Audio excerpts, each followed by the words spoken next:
After Kevin and I had our chat about sustainability, we decided that we really needed to get an expert in to talk about it, because we have a lot of opinions, but not necessarily the knowledge. After all, surveys are consistently showing that sustainability is going up the agenda for CEOs and CIOs, and it's one of the top factors now considered in the buying process. And for many buyers, it's probably even more important than price in some cases.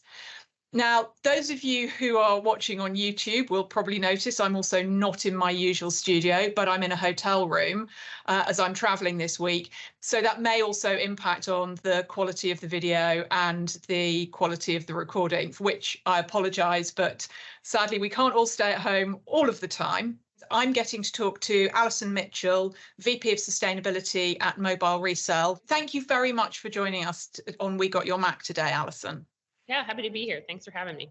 Your whole career has been in sustainability. It's obviously something you're passionate about, experienced in.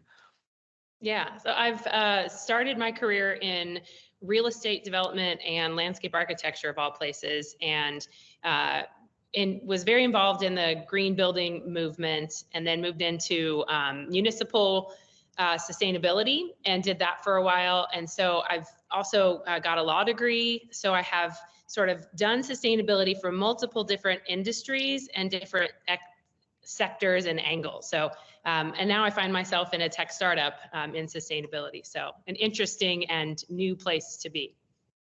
So it's very relevant to what we're going to talk about today. What does Mobile reCell do? So we help enterprises on the recovery phase of asset management. We are a software solution that basically allows for the circular economy for mobile devices by helping them retrieve those assets from their employees and then centralize them for data security, wiping, grading for quality, and then we sell them on the secondary market and then return those funds to the customers. Sustainability, as I mentioned earlier, it's a hot topic right now. So what do you see as being the biggest challenges facing IT and business leaders who are trying to improve their environmental impact? Their default position on asset recovery is around recycling. And that is sort of where we started in this process, but we've really evolved beyond that because the secondary market is so big and continues to expand. So I think a big opportunity in IT right now is thinking about those devices as having a second life and maintaining the value of those materials that are in those components for the long term to prevent the environmental impact and to preserve the energy that was already expended in their refining and extraction of materials and then manufacture and deployment. I have to say I've seen some stats that suggest a horrifyingly low proportion of endpoint devices are currently being recovered and recycled responsibly. So if those numbers are true, that sounds like a really easy win for people to improve their sustainability record, frankly. It's very true. And we often get the question, who's leading in this space? What customer, what enterprise is doing a really good job on recovery? And I like to tell people that, it's kind of theirs for the taking. There aren't very many companies that are leading the way in doing this at scale. Having a recovery process already contemplated at the deployment stage puts them far ahead of their competitors or others in the industry. So they can really become leaders in this space very easily.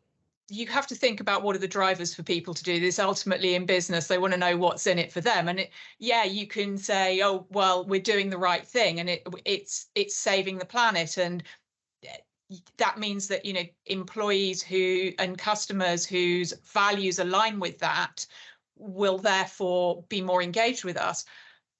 But ultimately, there are other drivers. There's legislation coming in all the time, right? And it's also good business practice because quite often the sustainable solution is actually a cost-effective one because you're not wasting stuff. You're saving money by not throwing things away, even if it means your upfront costs might be higher if you're investing in a more sustainable solution.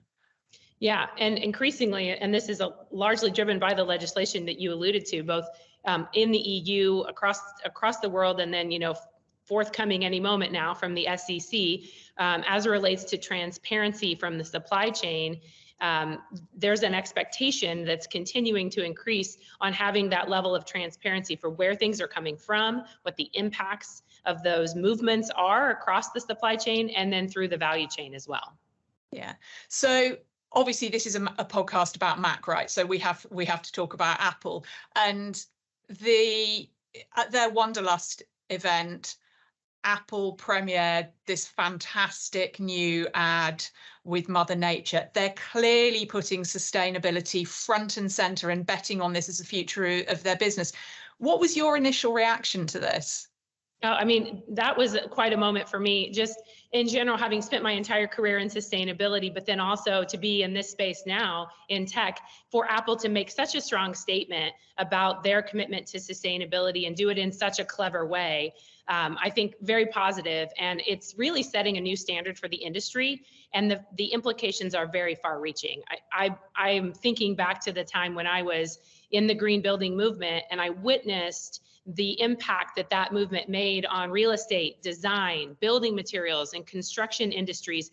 Everyone in that industry was impacted by this new standard of LEED, gold, silver, platinum buildings. And the demand for those just set a higher standard for more efficient and livable buildings. And I think we're witnessing that same kind of, standard being raised and reset across this industry for IT. Fingers crossed that is what happens, because often when we talk about sustainability or technology and sustainability together, people tend to focus on things like energy consumption and carbon emissions, because those are the headline items at the moment from the point of view of reporting. But what else do we need to consider when we're thinking about the environmental impact of our technology procurement solutions? Because there's a lot more to these devices than how much energy is consumed and how much carbon is emitted. Another really important consideration is the durability and the longevity of these devices. So when you make those procurement decisions, that's something to be thinking about. And it's about the primary materials that are in those devices, but also those trace minerals as well. And sourcing of those materials is really key. And so that's why Apple, setting the standard high for transparency and sharing what the impacts of their materials and their devices are is so critical, because those decisions have impacts on the environment and on society at large. As it relates to labor and other procurement movements in that process. Yeah, I was listening to something on the news the other day about, I think it's possibly new lithium mine in Portugal, which is going to have a massive impact on the local environment and way of life. So I guess anything we can recycle that prevents us having to extract more of these materials that are more and more difficult to get at and more disruptive is going to be a good thing, because it's not just that they go back into the environment as pollutants, but actually getting them out is a pretty invasive and polluting activity as well. Right, and they're finite resources. So the earth only has so many of these minerals, and obviously we are placing a higher and higher demand on these minerals as we transition not only to a very connected global society with devices, but also when we think about things like EV batteries and the transformation that's occurring in the transportation sector as well. So the demand on these materials has never been higher, and it's going to continue to increase. So our stewardship of those materials by preserving them in their highest and best state for as long as possible is really critical. So how do you see the adoption of Mac at scale as helping business leaders to achieve those sustainability goals in all of their complexity? I think it's a really exciting and expanding area right now for the metrics and the data that we're able to gather on these devices to inform decision making, and not only on the right sizing of an enterprise's device needs, but also on the reduction of the environmental impact that those devices are having during their deployment, during recovery, and then post-recovery as they become part of the secondary market. So there's a huge amount of information that we're able to attach to these or glean from these devices really as they move through that entire life cycle process. At the end of the day, if these leave your organization as waste, you've got to report on that as well. And I know you have people who say, no landfill policy, but there's still waste at the end, even if there's no landfill, right? Yes, that's something that people, that term is a bit of a misnomer, because they hear zero landfill and they think, oh, there's no waste generated at all. What do people end up with at the end that they have to report on for their waste if something has reached end of life?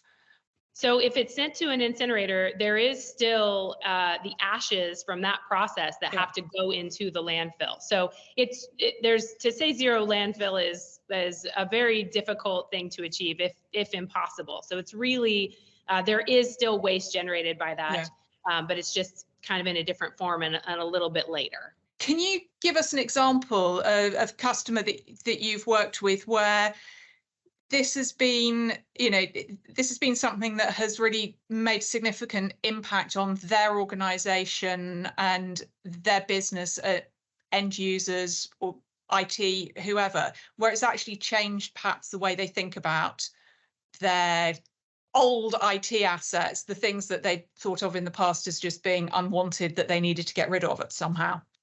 Yeah, a great example of a customer that really utilized the best case scenario was an airline who went from having very low recovery rates to utilizing our platform and being able to recapture iPads and then redeploy them to a flight academy that they contribute to financially. They were able to utilize the recovered funds to make a financial contribution, but also recovered devices to help the education side of that flight academy. So that's great. So it minimized the amount that did have to be disposed of. And because clearly they were good enough to be resold, we've got money as well. So that's great. So that's a really positive example. Yeah, it was, that's really caused that customer to want to expand within their own business to other business units. And then as a way to support both their environmental efforts, but also their philanthropic and giving efforts. Where do you see the biggest failings when IT leaders are attempting to green their IT? I think they put a lot of emphasis on the procurement and the deployment stage of asset management, and understandably, because obviously they've got to get the right devices and they've got to get them deployed to their employees, but they often don't put enough planning into the recovery phase. And that's really a huge opportunity to be more full circle in their approach to asset management by being ready for deployment, or excuse me, being ready for recovery during the deployment stage. Yeah, no, absolutely. That certainly makes sense. So what would you then say would be your top 3 tips for IT leaders who are trying to green their IT, trying to support their business stakeholders in building a more sustainable business overall?